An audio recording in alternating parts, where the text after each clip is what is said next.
Hello, everyone, and welcome to Season 2, Episode 3 of On the Couch Podcast. I am sitting here with Tbliss, and we're not on the couch today, but we're still going to make the most of it. 100%. Yo, what's going on, everybody? My name is Tbliss at tbliss645. I help artists conquer social media with confidence so they can finally attract their idea fans. Justify, it's great to be here today, man. Heck yeah, man. Thank you for being here as well. So the main things that we really want to cover today that I really wanted to bring to my audience was social media strategy. That's something that we've touched upon a little bit since launching my brand, and this is something that you do every day, Bliss. Tell us, give us a little bit of introductory about what exactly you do for the community. Yeah, for sure. So a little background about who I am in the first place. I kind of started out by being an artist myself. I was able to get a couple of good interviews by some magazines like Hip Hop 1987. And at the same time, I was able to get an international sponsorship by a company called Lawcast.io. That's really was able to put me onto the map and made me realize the potential of social media for artists overall. So usually what I do is I try to help them figure out how to attract their like fans overall, their ideal brand and everything like that, so they can kind of be able to get what they need in the long run. Absolutely. In a few words, explain kind of what to the people, what would a targeted audience be, and how exactly would you tell somebody at an introductory level exactly how to find that? So a target audience comes down to, in my opinion, the ability to find who you really are trying to attract to your product. So for example, if you're making pop music, it wouldn't make any sense whatsoever for you to market or target people who like country music like Billy Joel. Just makes no sense. So just make sure you're looking for the right people overall. The more specific you start getting, there's things like age, gender, income. You can get really wildly specific here. But on the basic level, just make sure you're targeting the right people and the people you think are going to enjoy your music as well as your image. Okay. That's a really great way to start this off. All right, so let's jump into kind of the next category. We've actually started our partnership together with Justify Entertainment and Tbliss645. He is actually one of our social media strategies for the company. You guys can directly hit me up at any point in time if you'd like to work with him and start talking to him to build that relation. On a more personal level, I mean, man, like, what are your hobbies? What do you really like to do? How is it that Tbliss gets through? Because you come to shows with this amazing energy. Run us through a day in the life of Tbliss. Day in the life of Tbliss. Funnily enough, I really need like a schedule. I need a regimen. I need something that I can always do. So it might sound weird, but ritualistically, I always wake up at 5 a.m. Start off with a good workout, morning walk as well. Kind of have my own ritual of like enjoying breakfast, making sure I'm getting myself in the right mindset. And then off to the races, I start grinding. Cold DMs, talking to my coaches for my business. And at the same time, kind of just like seeing what's really going to inspire me and what the list is asking for me for that day. How I usually wind down after a long work day. Usually what I do is I do some meditation and yoga as well as some journaling to kind of figure out what's the plan and game plan for tomorrow, as well as kind of figuring out, okay, what did I accomplish today? Because I'm very big in, accomplishing your small and big wins. Because sometimes I don't feel like us as creatives specifically, if you're a creative watching this, I just don't feel like we give ourselves enough credit for what we do. You know what I'm saying? Absolutely. And whenever you mention that, your lifestyle is super healthy. And I know I say that as I'm puffing my fucking vape pen. But realistically, man, everything you're doing is like you're doing it right. There's a lot of things on that list that, I can't even say that I do myself. So realistically, he's taking every jump and every measure to be the most successful, not only business person, but a man that he can be. And that's beautiful. So realistically, man, what can you tell us about your future? What are you really in the works with right now? Do you have any partnerships you'd like to announce? Any big projects coming up? Sure, 100%. One of the things that I kind of have done with my own artist career is I've kind of put it on the sidetrack. So if you are a fan of my music out there, first off, I've not forgotten about you. I will still be releasing music and snippets. You can always find that at Tbliss Music. But more than anything, I'm really going to be focusing on my artist development agency, Reality Makers LLC, Make Your Dreams a Reality. The whole goal of that was to really just ultimately start as an artist myself, go through the common pitfalls that they go through, and then being able to help other artists avoid those pitfalls so they can accelerate their progress and not have to go through the same painstaking mistakes that I have made. Overall, again, like I've always had that dream of helping other artists ultimately, and I think that this is the time where I have enough experience under my belt that I can guide them and help them remain accountable online and really build that online presence that they need to succeed in this new 2023 industry. Yeah, I mean, we're in a completely different climate when it comes to, even social media. So with that being said, it's like you have to evolve. Being adaptable in this scene is probably the most important thing that you can do. 100%. We as people often get scared of change and the unknown, but if you're not willing to change and adapt, you will not be successful, especially in an evolving climate as we have right now. So with that being said, man, everything that we kind of talk about on a daily basis, we're personal friends and we talk about a lot. What's your personal opinion on, everything that you see in the scene around us locally, as in like the DMV scene? What is your overall perspective? What do you think artists can do better? And what do you think that, our scene really shines out at? Overall with the DMV, I think we're very community based, but in a way where it's like clique based, if that makes sense. You always find those very tight knit groups that are very supportive of each other. I think one of the bigger things we can do is be more accepting of different genres as well as different cliques and kind of collaborating. Yeah, and that can be good and bad, absolutely. 100%. I think, you make a really good point there. There's a lot of organizations that are super, super clicked up with their artists. If we definitely did open up our hands a little bit more and kind of be a little bit more accepting to all these different artists, we could definitely achieve a lot more. On a scale basis, it's like I go to shows and we see, hundreds and hundreds of people throughout these weekends. Mm-hmm. And it's one of those things. It's like you meet so many different people, you network with so many different people, but a lot of times there's not so many artists because you're flooded with all these people that are just here for the music. Mm-hmm. And so in that perspective, it kind of blinds the marketing and the working with other artists aspect if you're not able to like really keep your eye on like what that goal is. And as the scale of an artist that most of us are, it's one of those things where you need to understand how important this networking is. If you aren't networking with the people that are realistically doing it better than you, and maybe they're not doing it better than you, maybe they're on that same level and you just want to collaborate. Collaboration is key. That's the biggest motto with Justify Entertainment is collaboration is key. If you aren't working together, there's no common goal coming together to be achieved. 100%. I think the biggest thing that I always try to do it off of is like collaboration is king content is king while collaboration is queen. Again, like a lot of people complain about there's no music scene in my area, or I'm just not a very social guy, I'm introverted, I'm shy. Post yourself rapping online. Don't be afraid about that anymore, because if you're the person making the moves, people realize hard work and potential.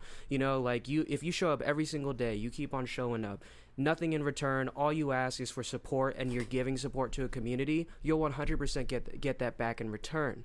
I think a lot of people then again start thinking like, well, in this industry, like I want to be top dog, I want to be the biggest person, like there's only so much room at the top. And that's true, but ultimately, what is your goal? Do you want to be famous, super rich, but alone? Or do you want to be the person that's successful and has a whole crew around them to celebrate that win and to split the bread, to say? And when you look at the statistics, I mean, in other spaces besides the music scene, like there's room at the top. There's always room at the top. Like you think about in this past 10 years, the amount of millionaires we have is in the 300 percentile.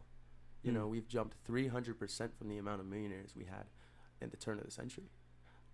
So thinking about that, it's crazy. It's crazy. It is. And I think a lot of that comes down to how much accessibility we have with social media and just being online nowadays.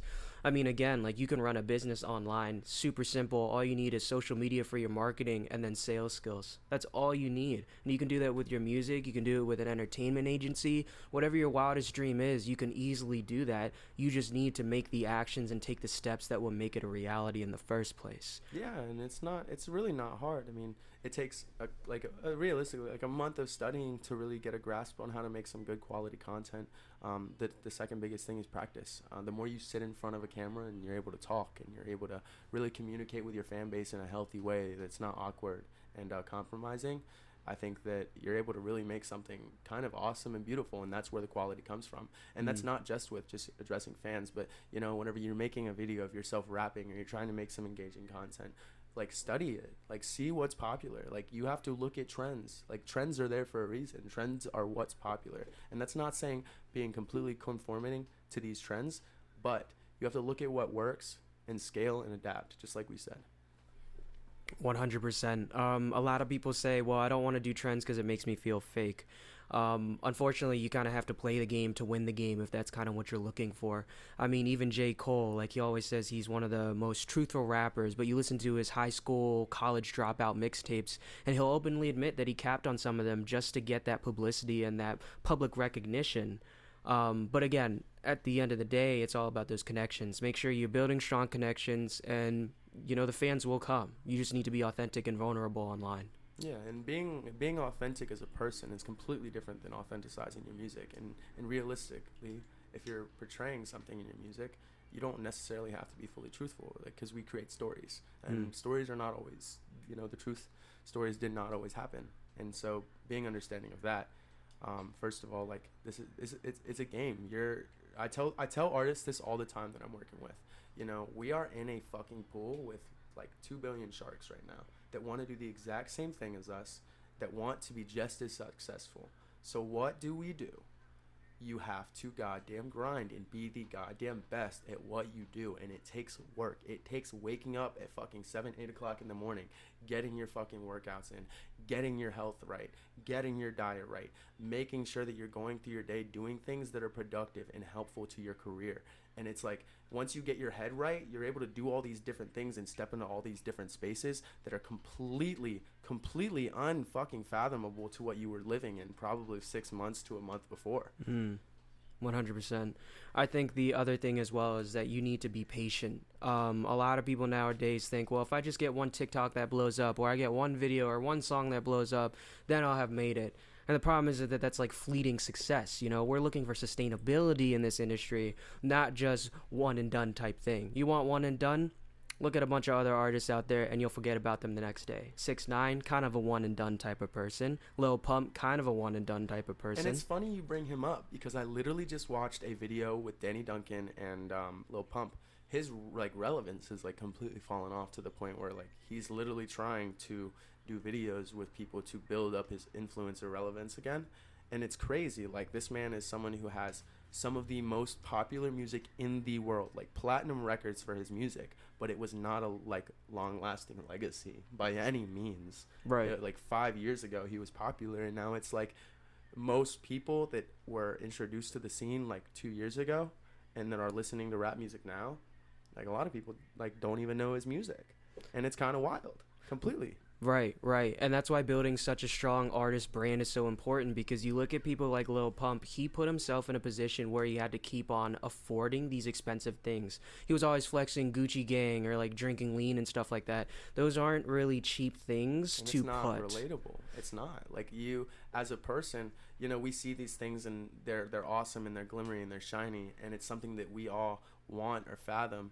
And whether it becomes a part of our desire, it's also a stream of envy whenever you create content like that. And so realistically, if you want fans that are going to hold, if you want an audience that is going to hold, be completely authentic and fucking relatable, because that's what you are. You're a human. Like, be human to these other fucking humans that are trying to contact you and be connective through your music. And so realistically, the best thing for you to do, like, talk to everybody. There's not a single time, like, if I don't talk to somebody in a DM and if I don't see it at first, like, I come back, I will say something. There's no reason for anybody at this level to be really ignoring anybody in this scene. We're supposed to all be growing, and like, the best way to do it and the way that I've seen is most successful is it's one person at a time. It's one conversation at a time that you build these solid relationships and these solid grounds with people to where they want to work with you forever, and they see the vision for fucking ever. And that's what you want to be doing. Each one of these people that are supporting you needs to be on that forever. This is how you see most of your A-list artists that have these stable 10, 20-year careers did it. They started in their hometowns and they built really, really, really heavy connections. And they built really, really long-lasting relationships with people that were honestly probably before them not as relevant. But its relevance carries. And realistically, like, word carries really fucking fast. It spreads like wildfire. It takes it takes one A&R to hear that you're this awesome fucking musician to make a call. And realistically, if you're holding yourselves back from being that authentic person and you're trying to make yourself portray as something you're really not, there's too many people on the rap scene already doing that. Like, we need more unique people. If you're not being unique and not being yourself, there's really not much margin for you to make it. You know, you see people like the Island Boys. You know, they tried to be so unique. They tried to be so unique and different, and it didn't work. Yeah. And realistically, what you see now out of that is these guys are like struggling to like swim. They owe their manager thousands of dollars. They owe influencers thousands of dollars, and they're still trying to fake it, and they're still trying to portray it. And it's like, that got them absolutely nowhere. It's not going to get you as an artist nowhere to try to pretend that you're someone that you're not. Just plain and simple. Right. And also, like, you know, everyone says, you know, your network is your net worth. Just understand that doesn't mean that you need to network with very powerful or people that are up there. You know, I think it's more important to network with the small fish, actually, because they can relate to you a little bit more. And you never know if, you know, the rapper Billy Bob Joe is going to blow up tomorrow. You know, he could be your boss tomorrow. And do you really want to piss him off and act like you were too Hollywood to contact him? It makes no sense to burn a bridge, you know? There's this DJ Khaled meme that I saw where it's like DJ Khaled was saying, can you walk on water? Don't burn no bridge. Yeah. And it's like, that 100% makes sense, because you never want to burn an opportunity just because your goddamn ego got in the way. Absolutely. And it takes a strong person to be able to be like, okay, I'm going to sit back. Even if I don't like this, I'm going to keep my mouth shut. And picking your battles is super important as well. We've witnessed artists lose like lots of opportunities. We've had to cut artists out of our own organizations because of the ego and the pride. And it's like pride is the devil. You're gonna lose if you can't drop your pride and realize that, okay, you know, it doesn't matter what I think, because at the end of the day, there's always a more powerful source that's controlling and influencing. So stop caring so much. Like you said, patience is key. And be happy with what you got. If you work hard and you don't stress so much about it, it's meditative instead of stressful. Like what I do every day, it's not a stress to me. I have people telling me, actually I had one of my best friends yesterday tell me, like, man, you need to slow down, like you're doing a lot. You just launched a whole company in this week, and you're like doing bookings every single day, you're on the phone all the damn time in this meeting. And I'm like he's like, you're gonna get burned out. And I thought about it like probably like all night. I was like, am I really though? Like, because I don't think so, because this is something that I really enjoy doing. And it's one of those things that like I pace myself, and I don't let myself get overwhelmed and stressed. I've put myself in an environment where I feel so comfortable and happy that it's like anything I do is like I can put a smile on my face. And realistically, like, contention and negativity are always going to get to me because I'm human. But it's all about the reaction. Every action has a reaction, and it's all about that. You have to react correctly. And that goes from music to just being a person. Yeah, and that's why I always say, like, your 5 closest people or the 5 people surrounding you will determine your future. I mean, if you're around people who have big egos, people who have low self-esteem, or always bringing somebody down or thinking they're hot shit, then you're going to have the same thing. But if you're surrounding yourself by people who are smarter than you, that want to teach you and want to bring other people up, you will always get that development that you're looking for. The biggest thing, though, is, again, do not let the ego get in the way. It's not easy to ask for help. Nobody, in my opinion, I don't think anybody actually enjoys asking for help. But once you understand that asking for help is the reason why a lot of people succeed and are able to make their career sustain for so long, that is the moment that you're already ahead of those, as you put it, 2 billion sharks. Yeah. Very few people in this industry will do that. So if you're able to, in my opinion, post consistently, release music consistently, and humble yourself, you are already ahead of probably 90% of the competition out there. What can you tell a day one artist right now? And actually, give me a second while you explain this. I'm going to be setting studio lights, so go ahead and delve into this. But what can you tell a day one artist who's say one of your homies came up to you right now, said, I just bought a Focusrite, I just bought a mic, I'm about to start making music. How do I do this, Bliss? What would I tell him? Yes. Record yourself, record everything, record your journey. recording your journey is the best way to build social proof, and that you are the person that is really trying to make it a reality. You know what I'm saying? Like, when you look at people like Mac Miller, right? You see some of his music videos, he uses footage from he was a little kid, literally talking about how he wanted to be the biggest rap artist in the world. The reason why that impacts us so much is because you get to see his journey, you get to see how far he's come as an artist, but also as a person. So if you can document your first song you record, or the first moment you open your business, or the first time you get paid for a feature, those day one fans that saw that, they're going to understand and be sentimentally attached to you later on during your development. You know, when you blow up and other people are like, I've been there since day one, you can always post something on like Thursday, Throwback Thursday, and say, hey, comment below if you remember when I made my first feature deal, you know? And those day one fans, they're going to feel like, hey, I was there. I was there since day one. I supported him since then. So, you know, I can support his journey. I can say I am a real fan. It's the moment when you're able to convert somebody into a real fan and who wants to be part of your journey is the moment where you're able to sustain yourself and actually build a sustainable career in this industry. That shit bright as hell. Isn't it? Gotta get it perfectly set. 100%. Woo.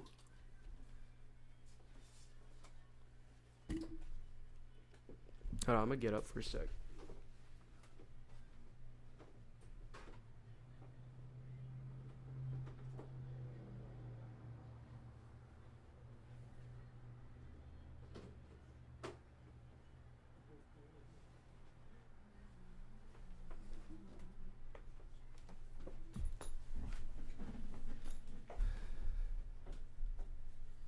After that quick little break, you know, just taking a sec, let's flush out this light. Man, it's honestly, it's a crazy experience to be able to sit down with Bliss today. Our business and friendship has just built so much together in a very short amount of time. It's being able to identify like real people that you're working with, who you really strike well with, creating like good dynamics. Because realistically, if there's somebody that you feel like, you know, doesn't have the work ethic that you want to be working around, you know, you're gonna get to the point where you're like, damn, I don't want to work with them. So having people around you that you're able to work with that like really click with you, like everyone in my collective, bro, it's a great dynamic. There's times when it gets contentious, there's times when it gets hard, there's times when people get angry. It's gonna happen, but the most of the time it gets solved so quickly. We're also understanding of each other. We're able to talk it out and like really handle it. So that's like probably like what really makes and breaks us as a group. Because if every time we got into an argument, like that, it was like a decision to break up, like we probably wouldn't have a collective. Probably wouldn't have like half of the opportunities that we have. And being that professional person is everything. You know, we're actually planning on going out to a venue tonight to lock in a show for down deep in August. But you know, this is the person that I want to bring with me. You know what I mean? It's the most professional guy I can think of. And whenever you're building a business, whenever you're building assets and trying to make yourself look the best as possible, you know, you want to have everything right. Like, we're going to go pitch this event. It's going to be professional. We're going to speak professionally. It's not like we're going in there talking slang. And that's the biggest thing. You know, most of the time, venue owners are not in the rap scene. Most of the time, venue owners would not listen to your music. Yeah. But you came in there and you gave them a good business plan, a way for them to eat as well as you to eat. And it's not a loss for them. And as long as you aren't looking like you don't know what you're doing, you can kind of hit on every single time. Like, there's been, like, realistically in this past month, out of all the venues I've scouted, 8 to 10 successes. So it's Okay. You're hitting 80% as long as you stay professional and you play your cards right. Yeah. I think the biggest thing that a lot of artists believe is that they'll get the chance to be able to perform or book a venue by just saying, hey, I'm undiscovered, my music is really deep, this is what it is. Newsflash, venues don't really care about what the passion is or what's going on with your music. They care if you're going to be able to put money in their pockets. So make sure when you're going there, you have leverage of some sort. You know, being able to prove that, hey, look, My most monthly listeners are in West Virginia, and this platform is in West Virginia, or this performance and venue is there, easily you have leverage at that point. If you have proof that you're able to bring out a crowd of 20 plus people and you have receipts to show that, that's even more leverage. At the same time, make sure you know what you're negotiating in these deals. For example, are you paying a flat rate to be able to perform there? If so, how much? At the same time, can you negotiate bar tab? Can you negotiate the way to get money from there? And are you going to split ticket costs? Make sure you have everything in place before you go in there, because these things are going to be your leverage in being able to make the greatest deal of your life as an artist and a venue.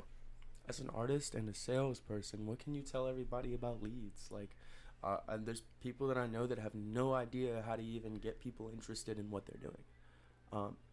And so as an artist, you know, I say this all the time, we're selling ourselves. Like, we are the product. The music you put out is the product. Yeah. And so, you know, how do you generate quote unquote leads for people to be attracted to your music? So the biggest thing that I like to compare this to is, I want you to real quickly think of an ad. Just think of it real quickly. What was the ad that came to mind immediately? Like Bud Light. Bud Light. Why do you know who Bud Light is? I don't know. Since I was a kid, man, they've been like the most popular beer ever. You see them in stadiums, down the side of the road on billboards, goddamn trucks driving down the road. Right, right. People talk about them, your friend, your dad, your mama, all that type of Everyone's stuff. drinking them. Exactly. Are they ashamed to promote their product? No. So my biggest question to you artists out there is, why are you ashamed to post about your music? Why are you afraid that people are going to leave you and unfollow you for your music? If they do that, that's a blessing. You don't want those people following you. It lowers your algorithm, lowers your engagement rate, and at the same time, they're going to support you no matter what. So they've honestly done you a service by leaving. Do not be afraid to promote yourself. Do not be afraid of what other people think about you. In the end, it doesn't matter, because you want to be able to spread your product. You know, I know a lot of people who don't like Bud Light. They like Budweiser more. Cool. That's their cup of tea. Who the fuck cares? Just do what you need to do to make it out there and get your name known in this industry. Because, again, there's 2 billion sharks out there.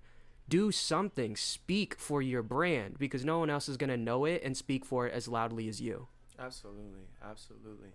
And that's such a good point, because at the end of the day, like, you're your own representative. You can't afford a manager right now. You can't afford, you know, a social media team. You know, a lot of people that I work with, they work with me based on the fact that my affordability and my connectivity. And realistically, it's a lot of affordability. I barely charge to help artists. And that's really realistically, like, my biggest thing is providing an opportunity to artists for a good price. But I'm very picky. Like, I won't work with everybody just because you're trying to put some money in my face. If there's not a certain level of hustle there, if there's not a certain level of engagement in your own craft, there's no point in me trying to develop you as an artist, because you're not doing what you can do. There's no point. Like, why am I going to waste my time in trying to push a horse to water? I can't make a horse drink the water. I can only bring you there. And that's my biggest thing, is I'm not going to bring people there just for them to stand there. So realistically, the biggest thing I can tell you guys is these are opinions that are held in very high standard. You know, not everybody believes these things, but these are very, very subjectively successful thoughts. These are subjective opinions that have gotten people millions of dollars. And so take it with a grain of salt, or take it to heart. But realistically, these are important things for your career. These are important things as an artist. Everything that we do as people has to reflect as artists. When you go out in public, you can't be acting any way you want. You know, we've been at shows with people that have just completely obliterated their public image in one night. Yeah.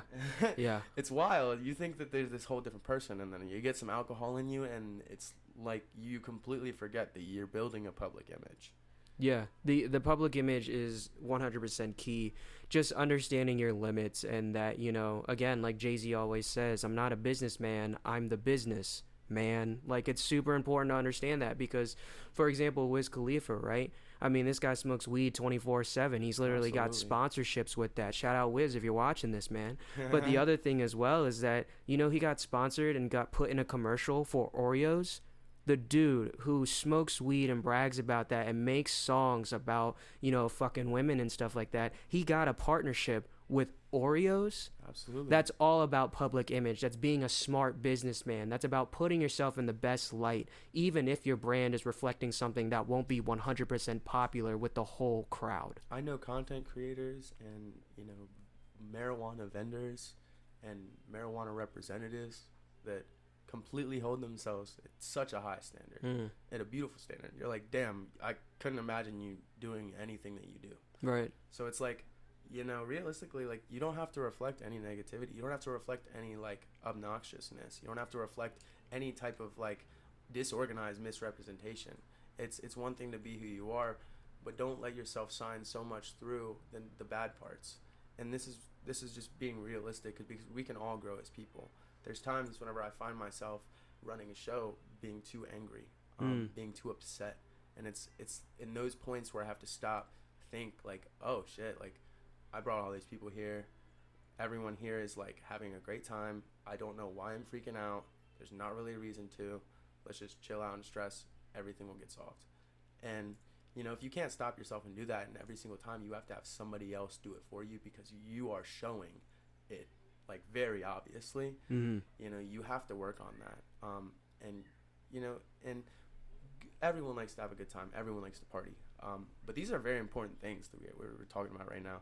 Because it's like, you know, if you want to be somebody, if you want to be that person, like, if you want to be like Lil Pump and you don't really give a fuck what anybody thinks, go ahead, do that. That's your niche.